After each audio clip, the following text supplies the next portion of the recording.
What's up, everybody? My name's Trevor, in case you don't know who I am. I'm excited about this. This is the small group video for Easter weekend, 1st through 5th grade. So there's a kindergarten video.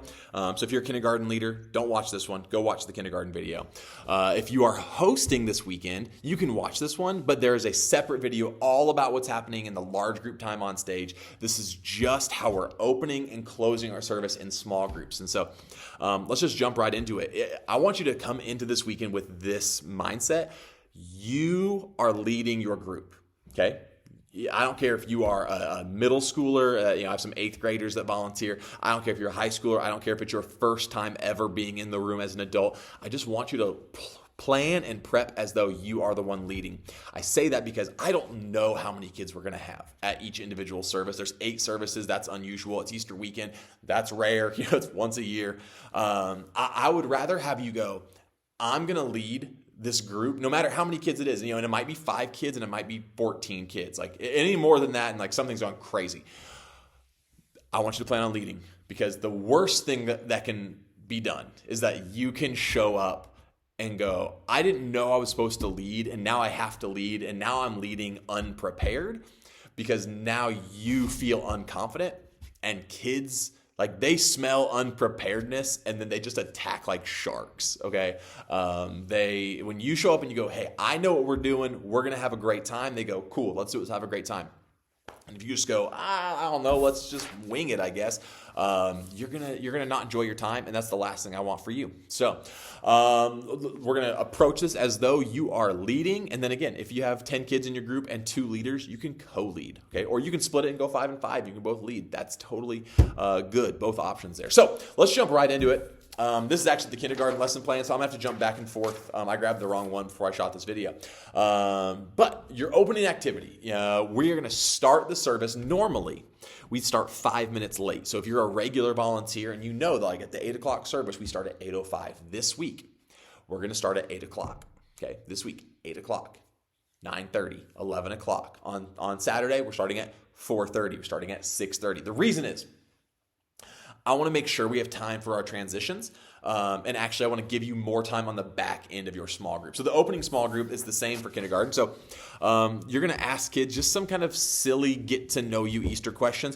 What are some of your favorite things about Easter? Do you have a favorite Easter candy or food? What kinds of activities do you do around Easter time? What does Easter have to do with Jesus? Those are the 4 questions. That's all you're asking in the opening small group for 10 minutes, okay? So you're letting kids answer. Man, what do you guys do around Easter? Do you go to the mall and take pictures with the bunny? Do you do an Easter egg hunt? Do you dye eggs? Or, like our family, like, I just hate the smell of Easter egg dye. So we just like color shaving cream and put eggs in it, and it, it does an okay job of staining them, I guess. So anyway, that's the opening thing. After 10 minutes, 4th and 5th grade will stay where they are. 1st through 3rd grade will come across the hall and join the large group. We made an executive decision. There will be no chairs this weekend for 18 different reasons, but no chairs this weekend. So you're going to come over and you're going to have the kids sit in some designated spots on the floor, and I want you to sit with them. Okay, I know I'm asking a lot to sit on the floor, but you can sit on the floor, put your hands back, brace yourself. But when you sit with the kids, you can be there to help them listen, help them stay engaged. Now, there's a whole large group piece that we're not going to cover in this video because I want to keep it as brief as possible. So we're going to jump forward to the end of large group, where we've now heard the Easter story, the big idea that Jesus is alive. Jesus died and rose again. That's the big idea, technically. You're going to go back to your small groups. 4th, 5th, you're going to split up. 1st, 2nd, 3rd, go back to where they came from. And now we get into our application time. So the opening thing you're going to do in that small group is some questions about the story, about Scripture. So what do you think that Mary, Peter, and John expected to see at the tomb? Now, your answer is there. They expected to see Jesus' body with a tomb, to see a stone in front of the tomb and not see his body, but that his body would be there. What did they see instead? Well, they saw an empty tomb, and the stone was rolled away, and there were strips of cloth lying there. Okay, like, these are not difficult questions. And so I want you to just, this is really about making sure that kids listened, because this is a very big deal. This story, the fact that Jesus died and rose again, it's kind of important to what we do. Okay, After that, there are some application questions. Hey, what's something that you can do to remind yourself to keep walking in the light rather than giving into sin? Now, that's a big way to say, oh, you know what? I forgot to tell you this. By the way, your kids are going to get glow sticks when you come across the hall. I should probably hit that first too. Your kids are going to get glow sticks. The whole month has been building up. It's glow in the dark is the theme. It's been building up to this glow party. So when we talk about walking in the light, that's going to come up in the video. Okay, so all I want you to know on that one is like, hey, how can we be reminded to follow Jesus? That's the short version of that question, but the question's from the curriculum, and the curriculum is tied to the story. So we want kids to, hey, how can we be reminded to follow Jesus? You can ask the kids, hey, try telling the Easter story in your own words. And you just let the kids talk and let them, if they start to get off track, go, hold on. We're still back on this Easter story, okay? Let's stay on the Easter story. So when their parents say, hey, what did you learn? You can go, hey, you can tell them exactly what you learned. Who can you share this story with to spread the light of Jesus? Well, man, I have good news. They just heard that we're having another XP in 2 weeks in the large group time. So you can say, man, who can you invite to XP, which is an event we do just for kids to invite their friends to come back to church. So who can you share this story with? Who needs to come back and hear the good news of Jesus? That's a great way to do that.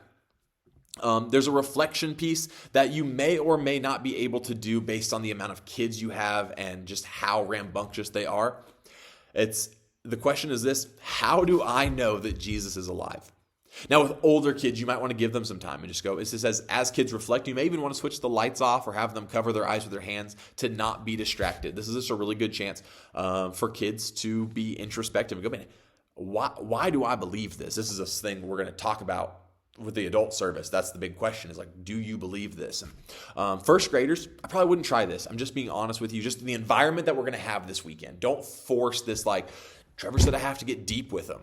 No. Now, if you have a small service and you have 5 kids, give it a shot. What's the harm? But if you have 14 kids and they're like already trying to murder each other, don't force this. I want you to be successful, and that's a lot to ask of any single person, even like if Miss Frizzle was leading that group. You have a prayer. I want you to pray for your kids. There is a prayer written on the sheet. So like the kindergarten ones right here. I want you to ask your group, hey, would someone mind praying and thanking Jesus for dying on the cross and celebrating the heroes from the dead? Would someone pray for us? If no kid will do it, say, hey, would someone read this prayer for us? So I don't even want you to pray for your group. I want a kid to pray for your group. But if no one will, let them read the prayer that's on the paper. After that, you can practice the memory verse. There's a game that's going to be played with an Easter egg where they're going to pass the egg around, and whoever has the egg says the next verse. And then you can play a game style of Duck, Duck, Goose, but it's Jesus is alive, and you run around in the circle. If all of that gets done, okay, so we're talking, this service is about 65 minutes. If you are 60 minutes in now with the whole service and you're done, we also have some activities that you can do hey, get the colored pencils out, get the markers out, get the crayons out, let them do some I Spy. We'll have a regular coloring page, and then we'll also have some games and toys in the rooms for them to play with. So by that point, the parents should be on their way to pick the kids up. Remember to check the tags. Make sure the parent tag matches the kid tag, especially with visitors. We want them to know, like, hey, we take this seriously. We want your kids to be safe. You dropped your kid off. We want you to take your kid home. But man, like I said, all that to say, I want you, nothing there is, I will say this, nothing there is inherently tricky, okay? And now you might have a tough kid, which makes the group harder, but like this is as straightforward as it can be. You get to just follow along with this. If you read this over the week leading up to it, so you have access to everything I just said there in the planning center, that if you're watching this, you've probably already accepted it, you have it. I want you to come in and have a great time. The hosting part, you don't even have to go watch that video. If you want to know what's going on, go watch it. Feel free. But otherwise, I would love for you to come in and sit with the kids. Enjoy. You're not in charge of that. You're going to sit with the kids and you're kind of in charge of them. But you don't have to be on stage and host, and you don't have to play the silly games, and you don't have to dance the silly dances. I will ask you to, just because if you participate, the kids are more likely to. But guys, it's Easter weekend, spring break weekend. I know you've probably had a million things you could be doing. I'm so glad that you chose to spend it with me and with our kids and at VRL. And just thank you. and let's go have a great weekend. But until I see you guys, peace out.